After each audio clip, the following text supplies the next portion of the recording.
Faces of Business. I am your host, Damon Pistolka, and I am excited for our guest today on the Faces of Business. We have none other than Jeff Munn with us today, and we are going to talk about mindset challenges when scaling and selling businesses. Thanks for being here today, Jeff. Yeah, happy to be here, Damon. I've been looking forward to this conversation. Oh, yes, this is going to be great. It's going to be great. So we always like to start the show off, Jeff, learning a little bit more about who we're talking with. So Yeah. let's hear about your background and how you got into helping people with their mindset when they're at this point working and scaling and selling their businesses.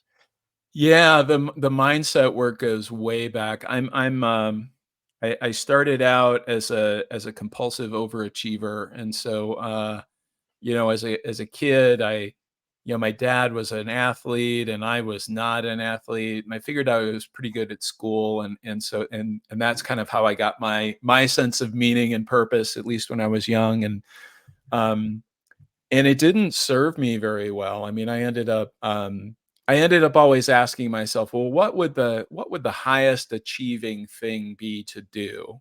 And so it was like getting really good grades and going to a good college and graduating with highest honors and going to law school. And then I found myself in my 20s working at a law firm, and like I was running about as full speed as I could, and was stressing out and started having panic attacks, and figure it out over a period of time. I mean, this was the early 90s, and people didn't even know what mental health was, let alone talk about it. Yeah, yeah, Right? It yeah. just, like, the idea of going to a therapist or any of that just wasn't even a thing. And I was in Chicago at the time, and Phil Jackson was coaching the Bulls, and he started talking about meditation. Yeah. And I'd read some stuff about meditation, but I thought it was kind of weird or kooky or whatever, and so I kind of dismissed it. And then when Phil Jackson started talking about it and Chicago Bulls started talking about it, it was like, oh well, maybe this is something I should try. And it worked, and the panic attacks went away, and I started getting promotions at work, and I just started being a lot more present, a lot more able to connect with people. And a period of years passed, and I decided I wanted to start helping people with that, Mm-hmm. and started studying it. And I worked with some spiritual teachers. I worked with some coaches. I got some training. In 2016, I was at my last corporate job, which was with Fidelity Investments in Boston, um, and I got laid off. And I thought, oh, I want to become a coach. I'd been thinking about that for a while, and now it was like, oh, you've got this. You have no job. You have a severance package. You have a little runway. Do you want to? The universe was saying, hey, do you want to give this a Yeah. try? And I decided to jump in, and I got a referral to a guy who was running a big local construction company. And suddenly I was in this. I had never run a business. I didn't really understand the challenges from that perspective until I coached this particular client. And then after him, I think, for a while it was like half founders I was working with. And now it's like the vast majority of the people that I work with are founders, because um, there's this exciting combination of, risk taking, and the ones that I work with at least have figured out, oh, there is this leverage point that a lot of people don't see. Through my own personal growth, I can become a more effective leader, get more done, get more accomplished, grow a bigger, more successful business, and ultimately, and this is why you and I are talking, have a more successful exit. So it really became a passion of mine to work with these folks and really get a sense of what's the best way that I can help them. Yeah. That's awesome. That's awesome. Yeah. I want to real quick say, hey, Harry. Harry says, happy Thursday. Thanks for Happy stopping by Thursday, today, Harry. And we got John Spiesman here. Thanks for stopping by today, John, down in Utah. He says, hello, Damon and Jeff. Thanks, guys, for dropping the comments in here. You, Jeff, we didn't even, it might be that we're going off on the first tangent of the day. That's okay. But what we're here for. I tell you, I really, really enjoy your approach, because most people, couple things. You said one thing here that I want to just touch on for a second. You said personal growth and how that helps enable you to be a much better business leader and grow much more successful businesses. Yeah. I just have to wonder where the heck that was at, you know, in the last 2 decades, when everybody was talking about you need to grind in business, and they didn't focus on that enough, because now it seems like we're finally starting to talk about it. When you see people that are actually implementing it, they are the ones that have really done incredible things. Yeah, absolutely. Yeah, I hope, you know, you hear it called hustle culture or Yeah, grind, or, you know, it's like, oh, I've seen Elon Musk say things like, well, if you're not willing to work 100 hours a week, you know, it's not cut out for you. And I don't believe that's true. I believe you're doing something horribly wrong as a leader if you're ever working 100 hours a week. yeah, And it's not sustainable. I mean, you know, how yeah, long can you actually do that? yeah, Yeah. yeah. Yeah, and but that, I'm glad you brought up the personal growth as that leverage point, because it is, you know, in business, the founders are often the limiting factor of the scalability and the size, the profitability, and so many things in their businesses. Yeah. You know that first founder that I talked about? One of the things he said to me before he hired me was, um, I am between being a small business and a big business, and I realize the thing getting in the way is me. So that's exactly right. Like, how do you step back and let other people lead? I mean, if I work 100 hours a week, that's 100 hours a week for me. If I'm leading a team of 5 people or 10 people or 50 people, they can work 40 hours a week and still get way more done than I ever could. So, Mhm. you know, the math just doesn't work when you think about that kind of grinded out culture. Yeah, yeah. Well, we got AJ stopped by and said almost a long weekend and said hello. That's great. Yeah. And then John's got a comment here too. I think this is real poignant at this time. If you want your team to grow, the leader needs to show the way by prioritizing their own growth. And I think, Absolutely. boom. Was it? I worked at a consulting firm years ago, and was the guy that I was reporting to. He was running kind of the senior leadership team for this particular part of the business, and he always emphasized how much he wanted us to have work-life balance, et cetera, et cetera. But it did not matter when you sent him an email, he responded in 5 minutes. And so his team was like, well, wait, which is it?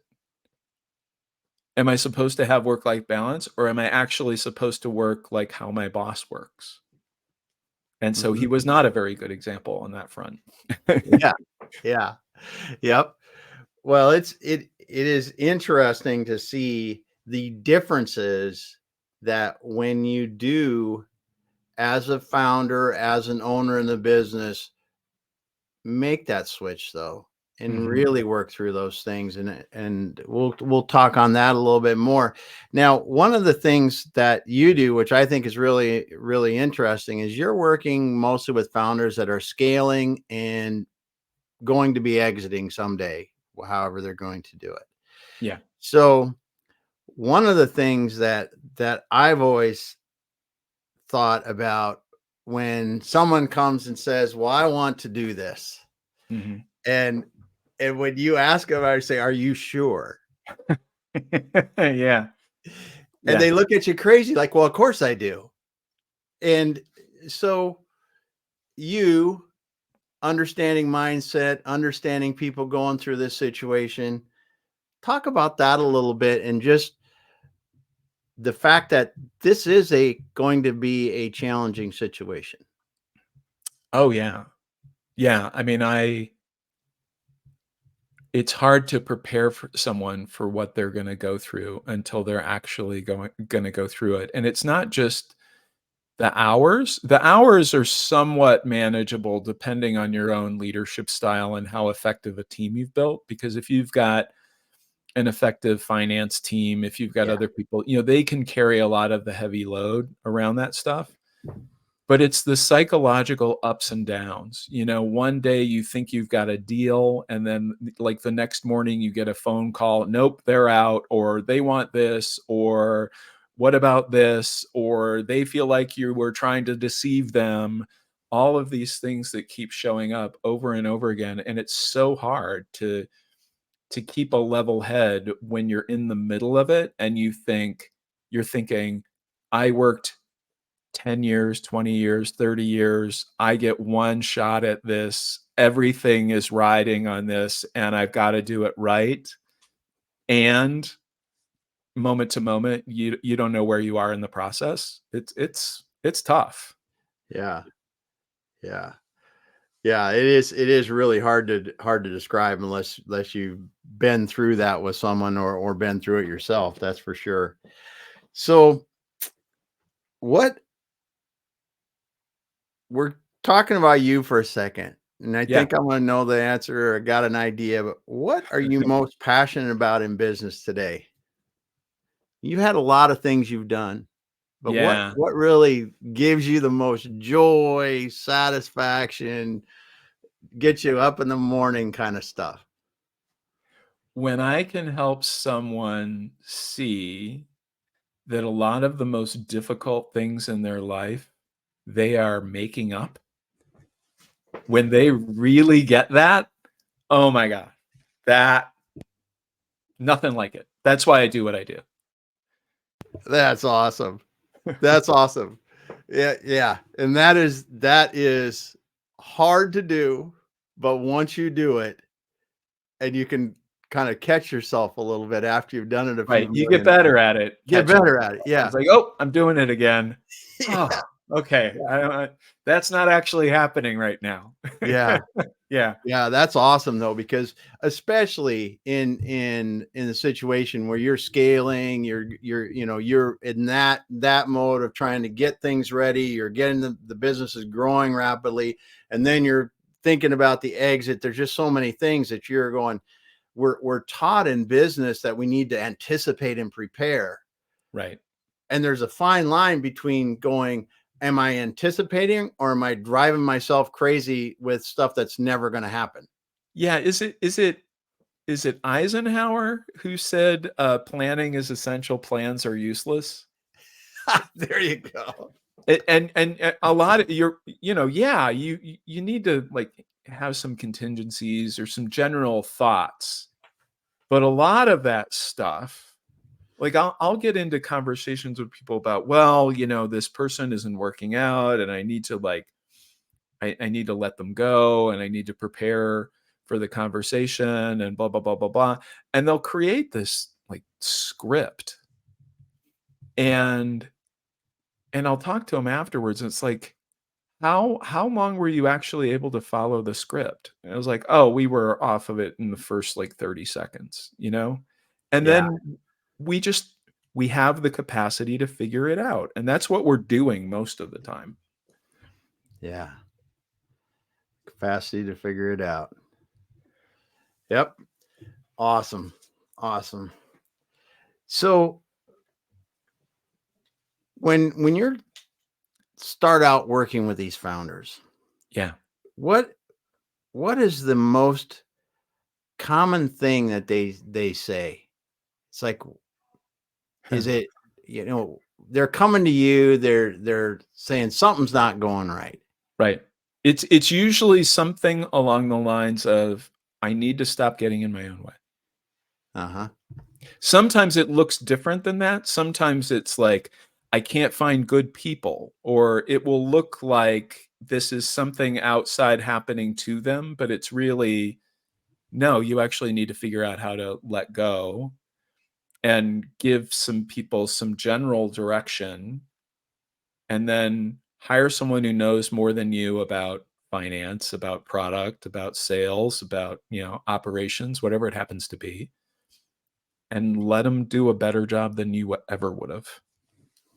And it's that shift. There's always this tension between growth and control.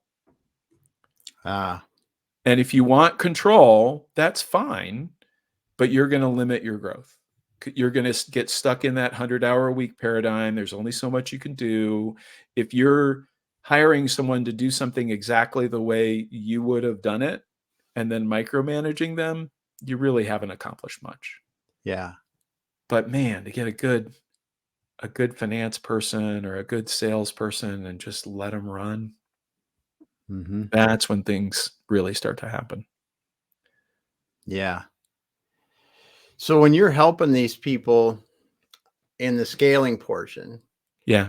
do you usually see that it is more around the way they're leading, or is it and that's driving the kind of people that they're putting in the positions or the roles, or do you think it is more about the business and things that the business is actually doing?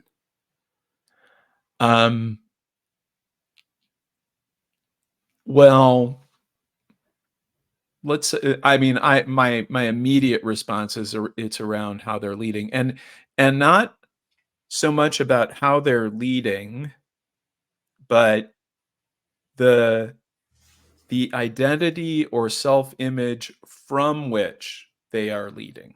Okay. So if I've set up this set of rules in my head that the way that I succeed in the world is by being the smartest person in the room, Ooh. or being the person who like has the answer, or being the person who has the, does all of the critical client meetings, or all of those things, right? If that's what my identity is, it's going to be really hard for me to change my behavior until I am actually able to let go of that identity. Yes. Yes, that is awesome. Let's talk about that just a moment. Harish here is dropped a few things, and he dropped a great book by Marco Efferson, 10 Steps to High Performance. And he said there's another one that's Leadership is Turning the Ship Around by Marquette. I've heard of that one before.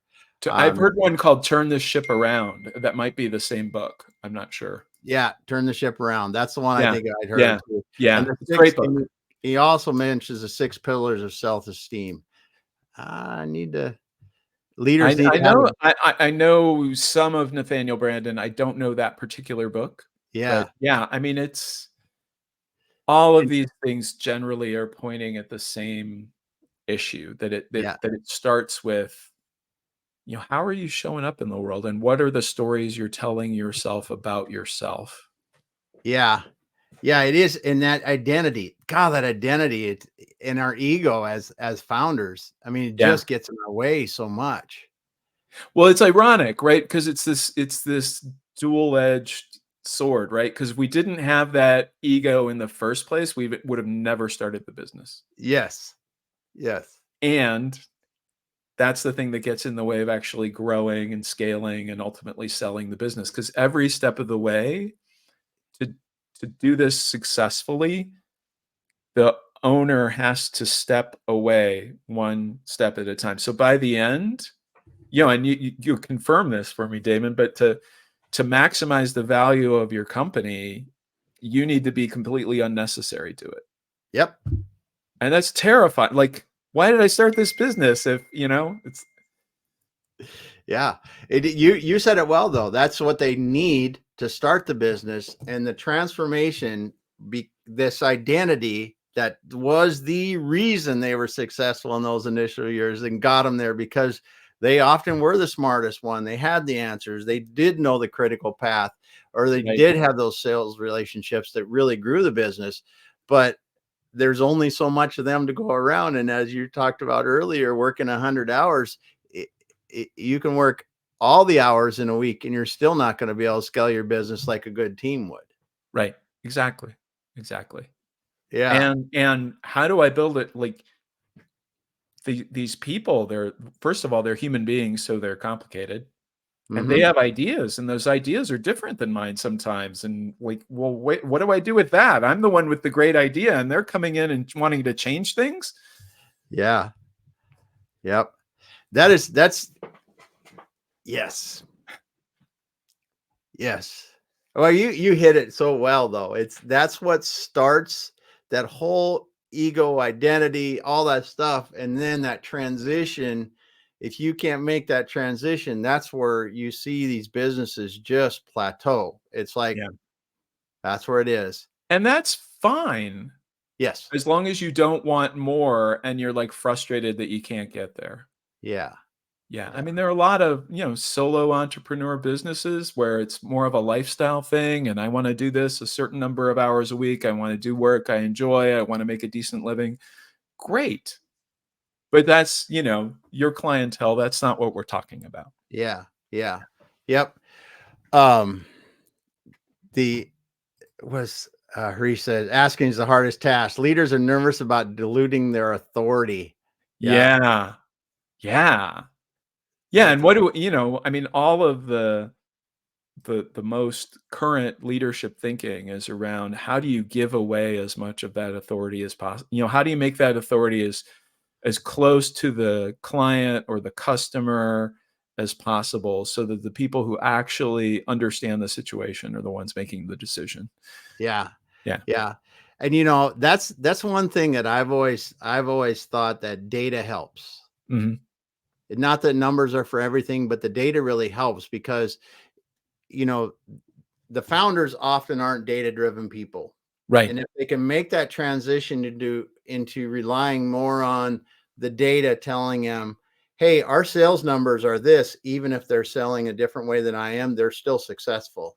Our Right. customer satisfaction is this, even though they don't do it quite the way that I did it, they're still successful. Right. And it gives them that data gives those founders the confidence to be able to let those people move in the different directions, but still knowing that things are happening the way they should. Right. Are we continuing to grow? Are we continuing to be profitable? Are we continuing to have high satisfaction? All Mhm. those things. Yeah, 100%. Yeah. And the interesting thing, the thing that I love is, when a founder establishes 2 or 3 measures that have some tension between them, and then the art of it is, how do you manage sales growth while growing profitability at the same time? How do you manage client satisfaction while increasing your prices, right? Mhm. Yeah, Yeah. it's a Yep. fun game to play. Oh, yeah. Businesses. I don't know if it's the ultimate game, but it's a very fun game. That's for sure. And Yeah. very frustrating. Mhm. Yeah. So Harry said another comment. He said, my biggest growth came when I realized I wasn't a self-made person. Without my wife, teams, mentors, etc., helping me, I never would have grown both personally and professionally. Oh, yeah. And that's huge. I think when founders, I mean, you see some of these founders and they become ultra successful when they really embrace the fact that I don't have to do it all anymore. And now I Mhm. can multiply my effectiveness by getting all these smart people around me doing this stuff. And as long as, like I said, as long as I can make sure that things are going in the right direction yet, and we're all working in the same way, it's a beautiful thing. Yeah. I mean, I think one of the most powerful things that the founder can do is just make sure that everyone has a sense of purpose and is kind of going in that same direction. And then it's like you want to be as minimally involved as you can manage and just let these brilliant people who you brought in take the reins. Mhm. Yep. So as you're working with these clients, you're helping them in this process. Give me an example without, telling anything you really shouldn't Sure. of the process going right, really working well. Mm. So I had a client I worked with a couple years ago who he was the first non-founder CEO that the company had had. So he was brought in by the founders in a different role. Founder Wow. wanted to leave, realized that he was getting in the way of that growth. Brought in my client to grow, and very quickly after taking over as CEO, they started getting some interest from potential buyers, and he helped usher the company through the process. Ultimately, sold to a strategic buyer. He got a nice payday out of it. The founder got a very nice payday out of it. Ended up retiring. He's in his late 50s.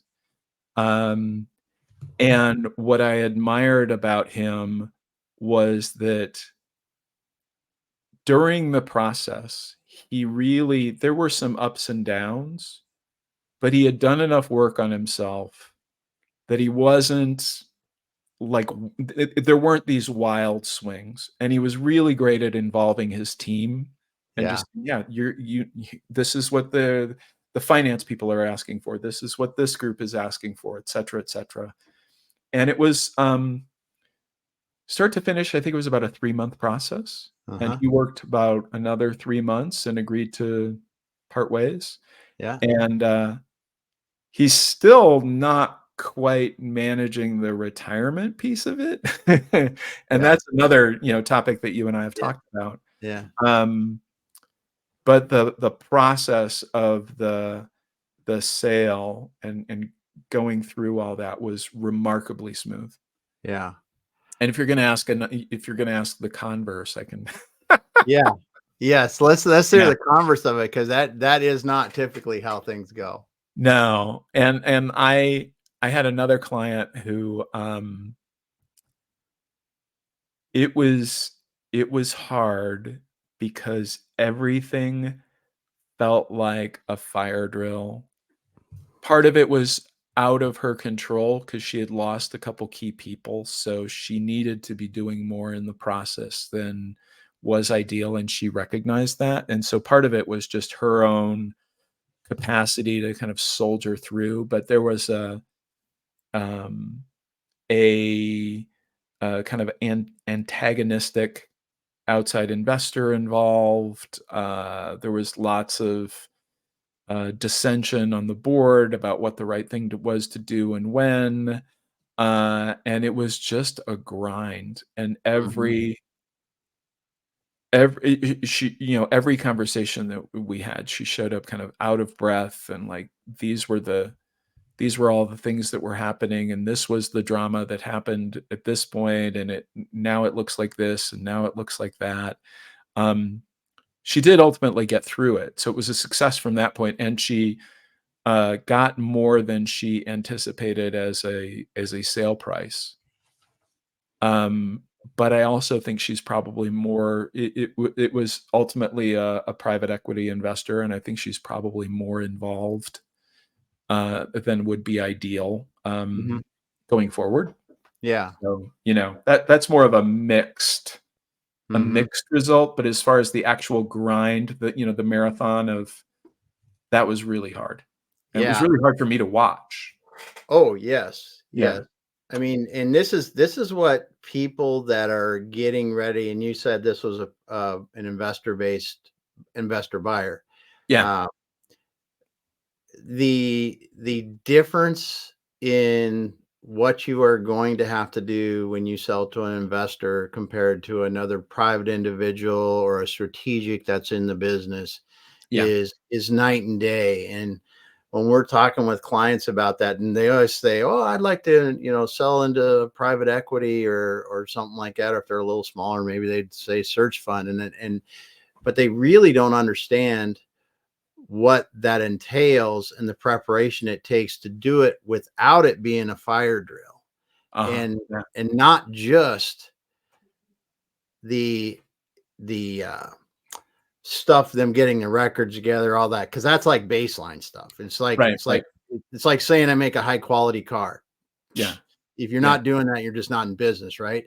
But what it takes when you go into these investors, they don't understand things like these specialists that you're going to have to call in. You are going to have to call in to get things like quality of earnings Right. Yeah. analysis done, and Yeah. you look at all this other stuff that and market analysis. I mean, that's the other thing that most sellers are just not even prepared to do, because if you don't do a deep dive market analysis, it's going to be a really tough when you get into diligence if you can't defend your market position and other things like that in it. But you never did that because it took you 20 Right. years to grow the business, and you just Exactly. knew the It just market because never you were occurred to you to even do that. You were running a business. Yeah. yeah. Yeah. Yeah, and you never thought about really looking at the quality of the earnings that you make and investing or investigating all your customers, and you may have had them for a long time, and the relationships are a lot different. But from the outside looking in, um, those kind of things, and then the scrutiny of your team can, and like you said, she had some team changes. It Yeah. can make those things tremendously challenging. Right. Right. And this was the case. And I'm thinking about a couple other clients of mine too, where you know, I haven't heard people talk about this. I would imagine you talk about this given your focus and how you help people. But, you know, do you like the people you're doing business with cannot be underestimated. Oh, Just like, do you get along with these folks? Do you trust them? Do you respect them? I mean, I've got and I got involved after the fact, so I wasn't really there as it was happening, but I've got clients who, you know, they're kind of in the middle of their second bite at the private equity apple, mhm. and the first bite, it's like they do not respect who they did the deal with, and it Mhm. would, you know, and be really interesting to hear any thoughts you have of like, how do you suss that out up front, right? How do you Yeah. yeah, because, I mean, there's so many potential private equity partners now. Yes. Yeah. Yes. Yes. Well, one of the things that we always do is we get, and I know this is not the greatest thing, but we start by we want to talk to two or three of the people they've done deals with, Uh-huh. and not necessarily that they're actively investing in now, Uh-huh. because Yeah. then we can usually get a better idea of the Right. experience Right. and what it was like all the way through the process, because it is such a different relationship. I Yeah. mean, this is potentially, and this from the mindset part of this, is that I used to be able to make decision last week if I wanted to go out and spend $100,000 on that nice new piece of equipment or some land or whatever the heck I thought, because that was a good business decision, that I Yeah. can do it. Yeah. Well, when we're running in a private equity space, where in 5 to 7 years I have to increase my value this much, and we're going to do that, and we're going to buy all the, whatever they're going to do, whatever their strategy is, that's gone. Right. And if you're still Right. involved in the business, because a lot of times they want you to be involved. They Um, want you to be involved, and they wanna run the show. Like, they have all yeah, the expertise. You've basically outsourced all that financial engineering piece to someone else, and they're gonna yep, do things differently than you, and probably a lot more aggressively than you would have, because they've got an exit to worry about. yes, Yeah, yes, yeah. Yeah. There's just all kinds of things, and that is a huge part of it. But you really have to and people. it's it's like, and I want to, if you're really attracted to someone and you want to go on a date with them, yeah, you really don't know what they like until you've been on a number of dates with them. And I think this is right, what happens. And if you get past the point of you don't realize that who that person is, and you're still dating them and the deal is done, yeah, you can get caught in those situations. And it's so key to do that, and just really do your diligence on who those people are as people and right, their values, and do they align with what you want to do. Even and the other thing that you really have to understand, moving from a privately held into an investor held business, is there are simply things that they have to do differently.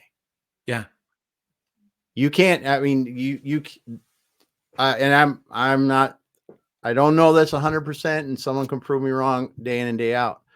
But if I own my own business and I'm sitting here running it, and we go into a downturn, and I mhm, decide to keep paying the employees, even if I go through 6 months of losses, and drain Right. a lot of cash and all that kind of stuff just because I feel it's the right thing to do. Investor-owned business is likely not going to do that. Yeah. 100%. Yeah, and there's just some things that are going to be done differently with that kind of an owner, and I think that's one of the things that we really talk about when we talk about business legacy, Hmm. because there are, you get so big, you're going to have to sell it to, investors. There's really what you got to do, but there are some things that we've really experienced over the last 3 to 5 years, where you look at maybe an ESOP is a way for you to exit because it's a little different.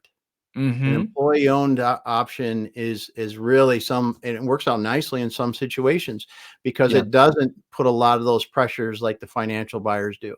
But it's so huge to understand who that next person is going to be, or that next group is going to be that's going to own you, because you are, whether you like it or not, you're married to them until your money is completely out. And then even if you're out financially and you see your business, you're driving by your business like you used to all the time, and you're seeing, first of all, you see it not running the way you want, or you see that Right. it's no longer there.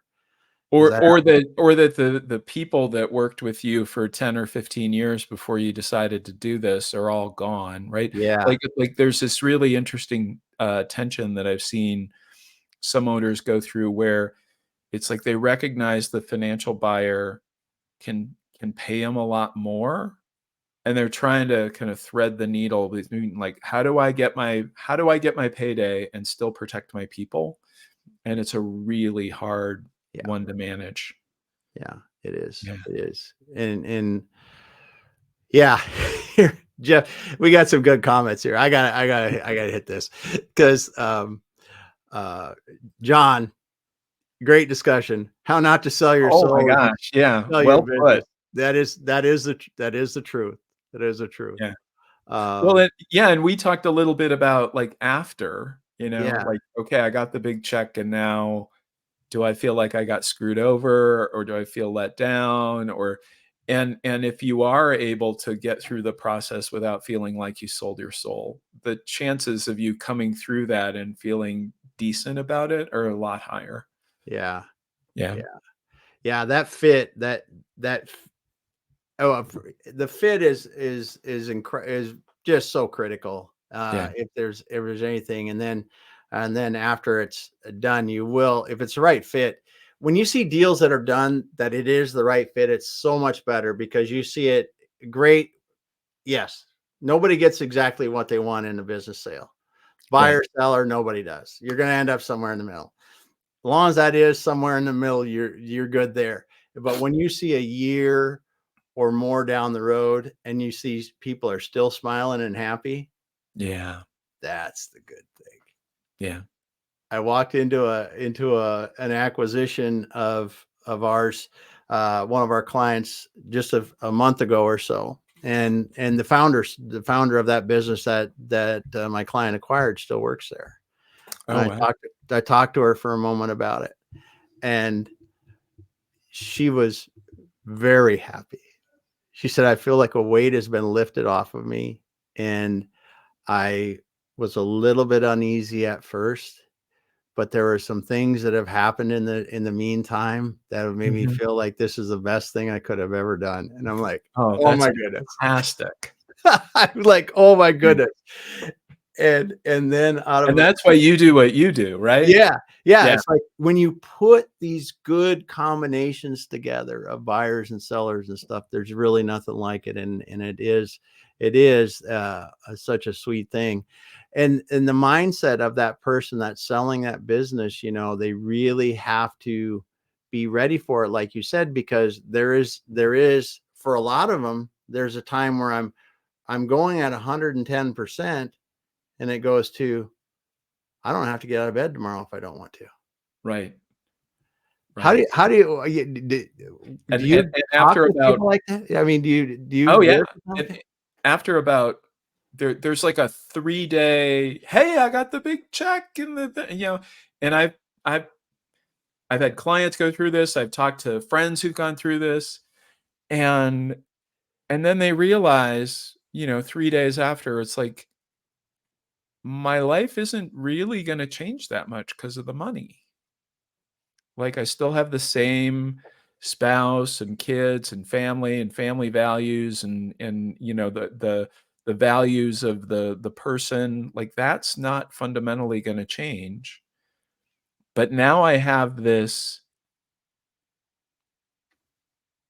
gap in my identity where before I was, Joe who runs XYZ Corp and now I'm just some guy at the golf course Yeah. or whatever whatever it happens to be, whoever that person happens to Dropping the be. kids off at school or whatever, it's Yeah, how do I fill that? And for most people who have come from this lifetime of achieving, it's really hard to fill that. And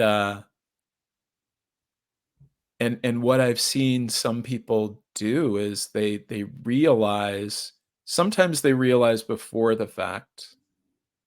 A lot of times it takes them until the actual exit to realize it. It's like, oh, that achieving was actually trying to cover up something. And now I yeah, have to look at that. yeah, There's a great Jim Carrey quote of all people. He said something like, I wish that everyone could become rich and famous and get everything they ever wanted to see that's not it. There's nothing out there that's going to make you happy if you're not already happy in here, right? And yeah, and we don't live in a culture that instinctively looks internally. yeah. That's for sure. Yeah. Whew, that's wise advice right there. That's good stuff. Good stuff. Well, Harry's got one other question too. He said, Jeff and Damon, you're in the roles of dealing with highly emotional transitions. What are the keys Mm. to make the process more of a transformation as opposed to just a transaction? Good one. Yeah. You want to go first? No, I I want you have to some take this ideas, one. but I want you to take this one.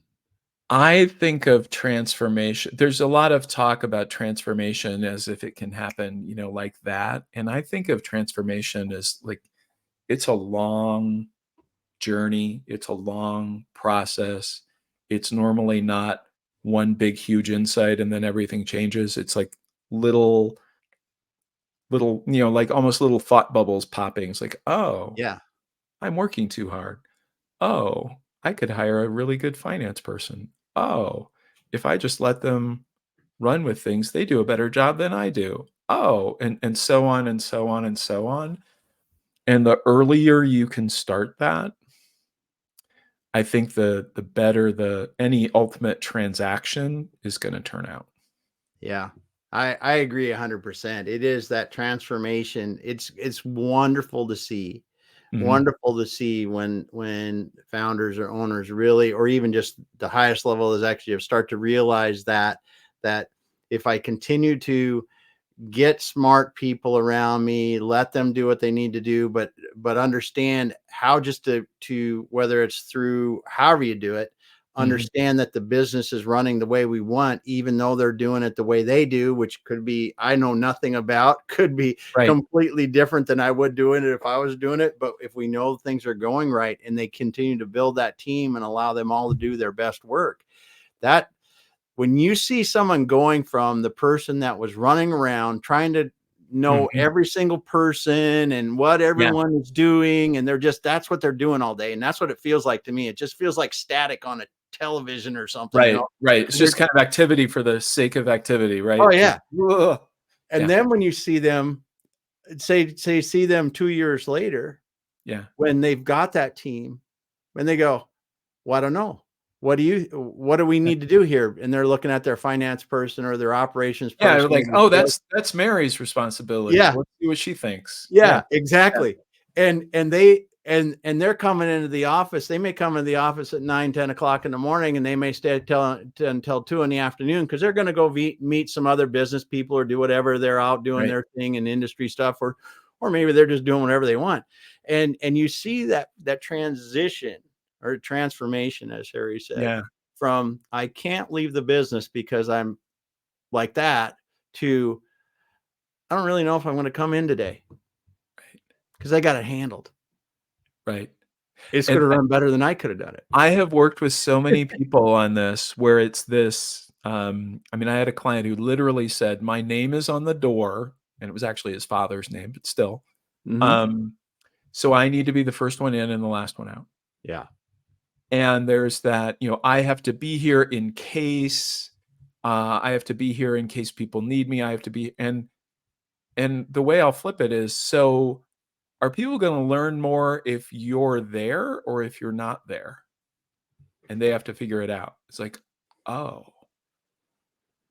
And suddenly it's like, well, wait, if I'm not here, that's actually not only good for me, but it's a developmental opportunity for my people.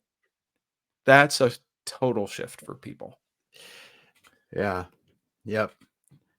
I remember one of my early positions. I had someone that just put tons of faith in me, and it worked out. But I was like, and this was a little while ago, and I would call him every once in a while and go, man, it's been a month since we talked, and it's your business.